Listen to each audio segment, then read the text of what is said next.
নবম শ্রেণীর শিক্ষার্থীদের অলরেডি কিন্তু সমস্যার অভাব নেই।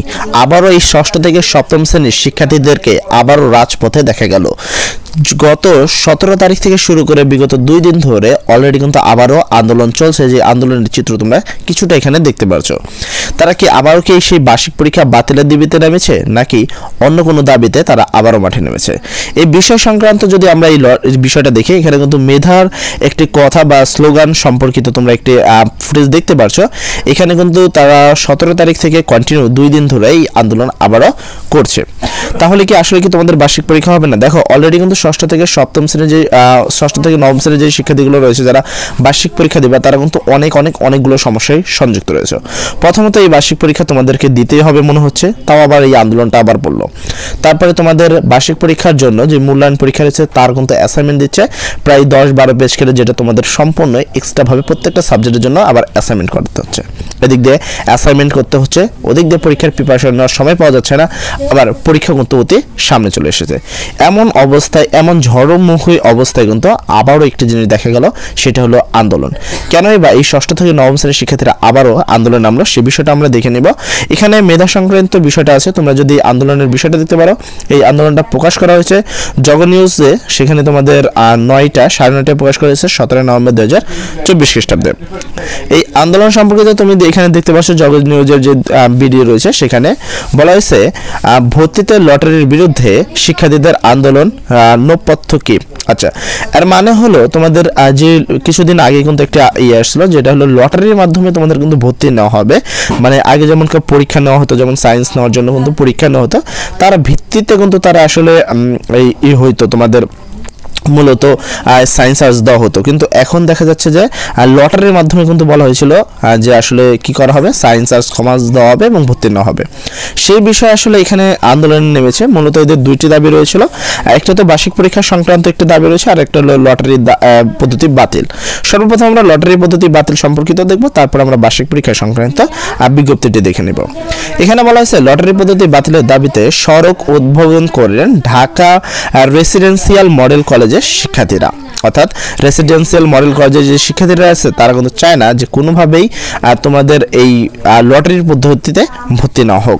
মহামারীকালীন স্কুলে ভর্তিতে পরীক্ষা না নিয়ে লটারি চালু করে সরকার, অনেকাংশ কমে যাওয়ায় ভর্তি বাণিজ্য, পাশাপাশি ভর্তি পরীক্ষা ঘিরে রকরমে যে কোচিং সেন্টার এবং টিউশন বাণিজ্যের ভাটা পড়ে।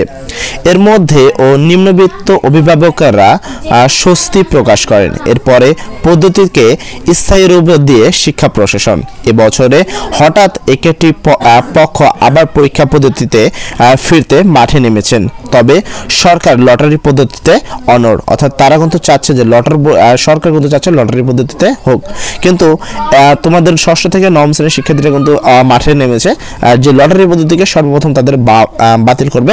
এবং 2 নম্বর হলো তোমাদের বার্ষিক সম্পর্কিত তাদের একটি দাবি রয়েছে। ছাত্র জনতার গণ অভ্যন্তরে আওয়ামী লীগ সরকারের পতনের পর ভর্তি প্রক্রিয়া আবারও পরীক্ষা ফেরানোর দাবি তোলেন কিছু অভিভাবক। তাদের সুরে সুরে মেলান কোচিং বাণিজ্যের জড়িত কিছু শিক্ষক ও নামী শিক্ষা প্রতিষ্ঠান। তাতে সাড়া দেয়নি অন্তর্বর্তী সরকার।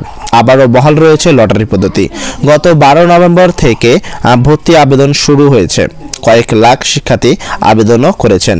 হঠাৎ রোববার লটারি পদ্ধতি বাতিল করে পরীক্ষার পদ্ধতিতে ফেরার দাবিতে আন্দোলনের নামে রাজধানীর নামী শিক্ষা প্রতিষ্ঠান হিসাবে পরিচিত ঢাকা রেসিডেন্সিয়াল মডেল কলেজ প্রতিষ্ঠানটির একাদশ ও দ্বাদশের শিক্ষার্থীদের নেতৃত্ব একে অংশ নেন 3 শতাধিকের শিক্ষার্থী।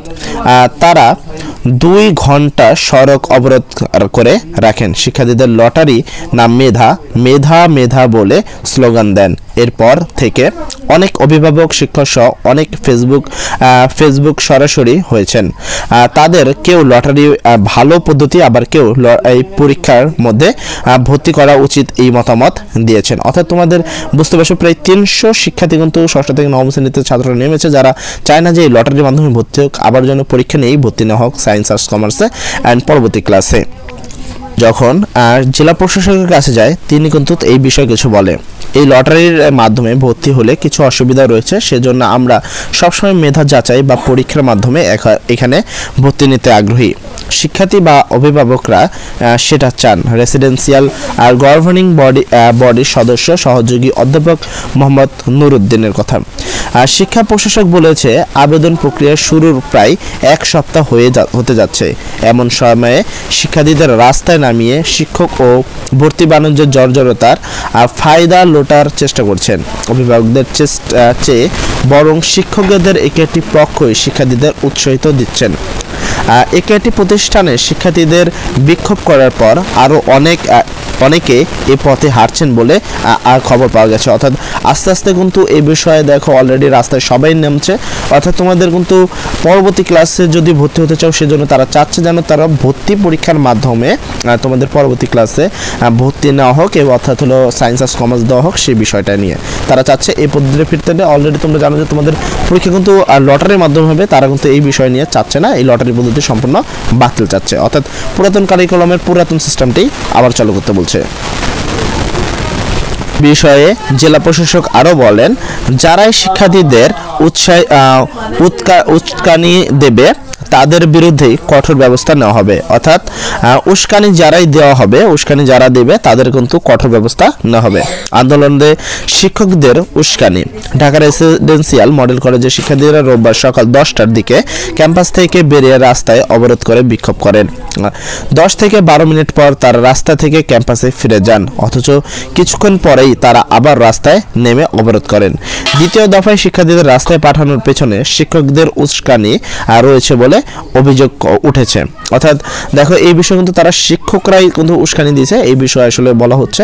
অর্থাৎ তোমরা এখান থেকে অনেকটা এটা বুঝতে পারছো যে তোমাদের এই যে পরীক্ষা সেটা কিন্তু তারা চাচ্ছে যে তোমার কি ভর্তি পরীক্ষার মাধ্যমে নেওয়া হোক।